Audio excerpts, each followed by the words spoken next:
بص بقى، انت لازم تكون شاطر جدا في الرياضيات، عارف ازاي تحل معادلات، شاطر في التفاضل والتكامل، كل اساسيات الرياضيات والاحصاء لازم تكون شاطر فيها، عبقري كمان علشان تعرف تبدأ في البرمجة. الكلام اللي انا قلته ده مش صح اطلاقا. البرمجة مش لازم تكون مرتبطة بنسبة 100% بالرياضيات.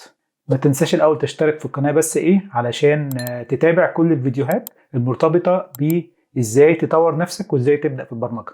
في كتير من الناس فاهمين انك انت علشان تبدأ في البرمجة لازم يكون عندك موهبة فطرية علشان تكون شاطر مثلا في الرياضيات وتكون بتقفلها دايما في الثانوية العامة وعبقري وهكذا. يعني دي زي ما تقول كده انطباع خاطئ عن الناس اللي بتبدأ في البرمجة.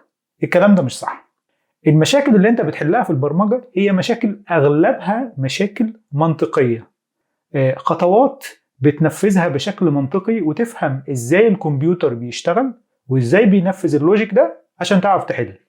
والحاجات دي فيها سنة موهبة، والناس اللي شاطرين في الرياضيات فعلا بيبقوا عندهم بوتنشال ان هم يبقوا شاطرين في البرمجة، ولكن مش اساسي انك انت تكون عبقري ولا شاطر في الرياضيات قوي علشان تبقى شاطر في البرمجة.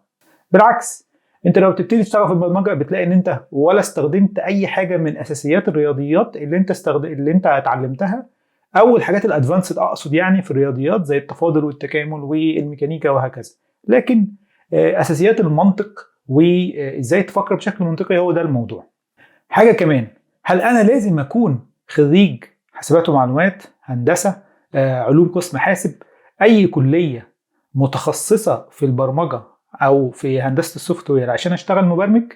انا خريج هندسه كوميونيكيشن ودرست سوفت وير انجينيرنج في الكليه وده ساعدني في شغلي، ولكن انا بقول ان ده لا، اي حد ممكن يبدأ يشتغل في البرمجة. محتاج تتعلم علشان خاطر تبقى ديفلوبر شاطر.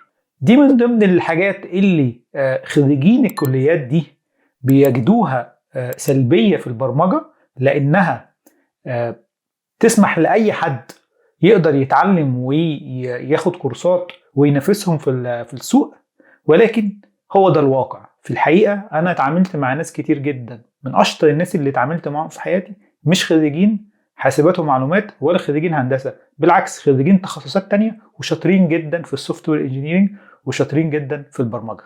طيب انت مش خريج من حاجات، مش خريج كلية من الكلية دي وعايز تبدأ، الموضوع محتاج كونسيستنسي، محتاج صبر ومحتاج مذاكرة بشكل مستمر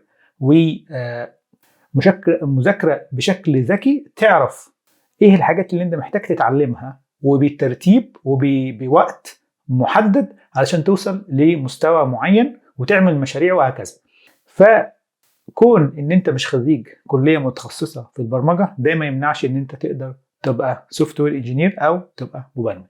الانطباع الثالث اللي عند ناس كتير قوي من اللي عايزين يتعلموا برمجة واللي عايزين يشتغلوا والناس اللي بتبص للمبرمجين دول بنظرة معينة، الانطباع ده وهو ان البرمجة من اول يوم هتكسب دولارات، الاف الدولارات، مرتبات وهمية.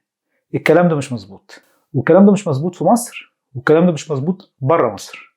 البرمجة شغلانة زي اي شغلانة، هتبدأ بمرتب بسيط، واحيانا انا شخصيا بدأت بمرتب اقل من شغلانات تانية كنت ممكن اشتغلها في نفس الوقت.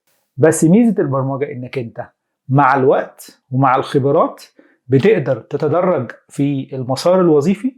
وانا هنا ما اقصدش انك لازم تنط من جونيور لسينيور لتيم ليدر وهكذا، ولكن الخبرة دايما بتديك معلومات اكتر، معرفة اكتر، وده بيديك فرصة لوظائف تديك المرتب الكويس. مش كل المبرمجين بياخدوا آلاف الدولارات، بس متوسط مرتب المبرمج على مستوى العالم هو مرتب كويس وافضل من مهن تانية كتير. ده كان فيديو سريع كده عن شوية مفاهيم مغلوطة او شوية انطباعات الناس بتاخدها عن شغلانة الديفلوبر مش صح، وحبيت اخليه حاجة خفيفة كده تفهمك انك انت داخل على مهنة ليها تفاصيل، مش لازم يكون انطباعات الناس عنها انطباعات مظبوطة.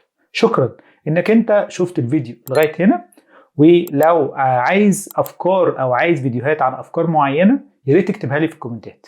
السلام عليكم.